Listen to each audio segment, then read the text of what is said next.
Merci Madame Poletti. La parole est à Madame Fanny Carré-Comte pour le groupe SRC pour 5 minutes.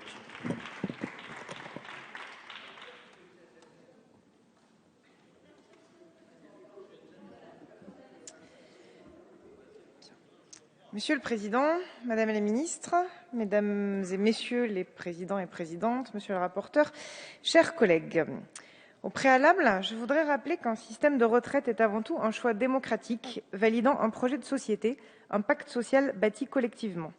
Je crois en ce sens important de rappeler que, quand certains demandent aujourd'hui publiquement la mise à bas du programme du Conseil national de la résistance, quand d'autres assument de vouloir la capitalisation ou encore la mort de l'État-providence, ce projet de loi réaffirme au contraire l'objectif politique clair de la préservation de notre système solidaire de retraite par répartition, avec de nouvelles mesures de justice, certaines d'une ampleur véritablement structurelle, comme la mise en place du compte pénibilité, évoqué à l'instant par mon collègue Gérard Sebaoun. Je voudrais dans cette intervention revenir sur 2 points qui méritent à mon sens d'être précisés et éclaircis à l'occasion de ce débat parlementaire. Tout d'abord, nous aurons dans les heures et jours qui viennent un débat sur le pilotage et les paramètres d'évolution du système de retraite, et notamment sur la nécessité, à mon sens, de ne pas aborder la question de l'allongement de la durée de cotisation sans la lier aux évolutions du contexte économique, et notamment du taux d'emploi et de l'espérance de vie en bonne santé. Ensuite, en lien avec le point précédent, je voudrais plus longuement revenir sur la situation des jeunes. Cette réforme, nous l'avons tous répété, c'est en effet d'abord à eux qu'elle doit s'adresser. Et pourtant, des inquiétudes légitimes se sont exprimées. L'un des enjeux importants autour des discussions que nous allons avoir cette semaine, autour des amendements que nous allons présenter dans ce débat parlementaire, est donc bien de résoudre, concernant les jeunes, l'équation suivante. Allongement de la durée de cotisation, qui, il faut le dire, cristallise aujourd'hui les inquiétudes, et ce d'autant plus qu'elle se combine aux 2 autres termes de l'équation. Allongement de la durée des études, bénéfique pour les jeunes, mais également pour l'ensemble de la société, et conséquence des entrées de carrière heurtées liées aux périodes de chômage de début de vie professionnelle. Dans ce contexte, des mécanismes doivent être mis en place pour que certains parcours de jeunes ne se traduisent pas par l'alternative, départ à 67 ans avec une carrière incomplète ou départ encore plus tardif avec tout leur trimestre.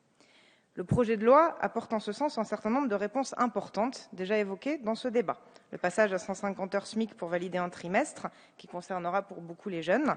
La validation de tous les trimestres d'apprentissage, fondamentale pour les apprentis qui subissaient jusqu'à présent une injustice, aujourd'hui rétablie. Le dispositif de rachat d'études à tarif préférentiel. Mais pour les raisons évoquées à l'instant, je crois qu'il faut aller plus loin dans la possibilité pour les jeunes d'acquérir plus précocement des droits à la retraite. La prise en compte des périodes de stage, telle que déjà évoquée par Madame la Ministre et telle que le suggère notamment un amendement du groupe socialiste, sera une première étape importante dans les conditions évidemment que vous avez rappelées, Madame la Ministre, à savoir pas d'assimilation stage-emploi pour éviter les abus. Mais à mon sens, cette première étape n'épuise pas toutes les questions, notamment parce que les étudiants, en fonction de leur filière ou de leurs établissements d'études, ne font pas tous le même nombre de stages, mais aussi parce que se posera à terme la question de l'inégal traitement entre des jeunes qui, pour une même formation initiale, auront pour certains pris la voie de l'apprentissage et pour d'autres fait un autre choix. Dans une perspective de solidarité entre les générations et en vue de faciliter pour l'ensemble des étudiants post-bac l'acquisition de trimestres en vue d'une carrière complète, il me semble donc nécessaire de continuer à réfléchir aux modalités d'ouverture pour les étudiants de droit à la retraite au titre de leurs études, au titre des principes suivants: assurer une égalité de traitement entre toutes les filières et tous les types d'études et ne pas privilégier les études longues par rapport aux études courtes.